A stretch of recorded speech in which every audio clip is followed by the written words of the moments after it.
சென்னையில் இருந்து துபாய் புறப்பட்ட விமானத்தில் தொழில்நுட்ப கோளாறு ஏற்பட்டதன் காரணமாக மீண்டும் சென்னைக்கே திரும்பியுள்ளது.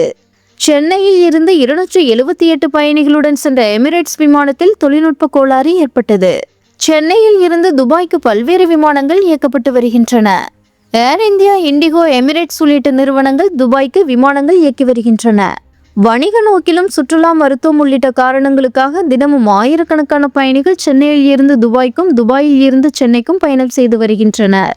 எப்போதும் பிஸியாக இருக்கக்கூடிய விமான ரூட்களில் இதுவும் ஒன்றாக கருதப்படுகிறது. இந்த நிலையில்தான் இன்று சென்னையில் இருந்து 278 பயணிகளுடன் துபாய்க்கு எமிரேட்ஸ் நிறுவனத்திற்கு சொந்தமான விமானம் ஒன்று புறப்பட்டது. இந்த விமானத்தில் எந்திர கோளாறு ஏற்பட்டது நடுவானில் கண்டறியப்பட்டது. இதையடுத்து முன்னெச்சரிக்கை நடவடிக்கையாக விமானம் மீண்டும் சென்னைக்கு திருப்பிவிடப்பட்டது.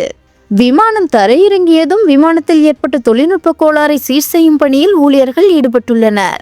நடுவானில் விமானத்தில் தொழில்நுட்ப கோளாறு ஏற்பட்டதாக கிடைத்த தகவலை அடுத்து பயணிகள் பீதியடைந்துள்ளனர்.